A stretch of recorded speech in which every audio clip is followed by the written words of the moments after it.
एक बार की बात है, एक राजा साहब के पास एक बहुत बड़ा सुंदर और विशालकाय महल था। उस विशालकाय महल में एक सुंदर सा बगीचा था और सुंदर बगीचे में अंगूर का एक पेड़ था। पेड़ पौधों की देखभाल के लिए एक माली भी बगीचे में रहता था। माली इस बात से बहुत परेशान था कि अंगूर के पेड़ पर रोजाना एक चिड़िया आती है और अंगूरों पर इस तरह से आक्रमण करती थी कि जो मीठे मीठे अंगूर थे उसे वह खा लेती थी, लेकिन जो आधे पके और खट्टे अंगूर थे उसे वह जमीन पर गिरा देती थी। माली को यह चिंता होने लगी कि अंगूर के पेड़ को यह चिड़िया एक ना एक दिन बर्बाद कर देगी। उसने अंगूरों को चिड़िया से बचाने के लिए बहुत प्रयास किए, लेकिन कोई उपाय न सूझा। माली आखिरकार राजा के पास पहुंचा और उसने पूरी घटना बताई। राजा ने कहा, माली साहब आप टेंशन न ले, आपका काम मैं खुद करूंगा। राजा साहब बगीचे में पहुंचे और अंगूर के पेड़ के पीछे छुप गए। जैसे ही चिड़िया आई, राजा ने फुर्ती दिखाते हुए चिड़िया को पकड़ लिया। जैसे ही राजा ने चिड़िया को पकड़ा, चिड़िया ने राजा से कहा, हे राजन मुझे माफ कर दो, मुझे मत मारो, मैं आपको ज्ञान की 4 बातें बताऊंगा।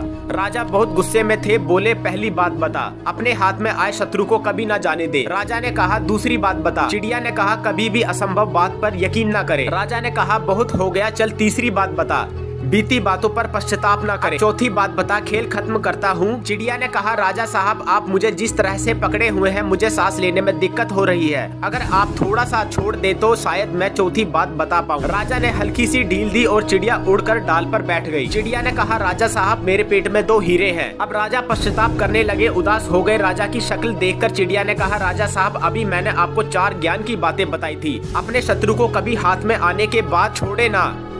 आपने हाथ में आए शत्रु को छोड़ दिया। आपने यकीन कर लिया कि मेरे छोटे से पेट में 2 हीरे हैं। तीसरी बात बताई थी कि बीती हुई बात पर पश्चाताप न करें, आप उदास हैं, पश्चाताप कर रहे हैं, जबकि मेरे पेट में हीरे ही नहीं, जो चीज है ही नहीं उसको लेकर आप उदास हैं। उस चिड़िया ने 4 बातें सिर्फ राजा को ही नहीं बल्कि हम सबको भी बताई। हम सब भी बीती हुई बातों पर कई बार पश्चाताप करते हैं, पास्ट में रहते हैं, फ्यूचर की सोचते भी नहीं है। जो कुछ हो चुका है उस पर आपका कंट्रोल नहीं है, लेकिन जो होगा उसे आप बदल सकते हैं। दोस्तों इस कहानी से आपको क्या सीख मिलती है कमेंट करके जरूर बताना और ऐसी ही वीडियो के लिए चैनल को सब्सक्राइब कर देना और लाइक।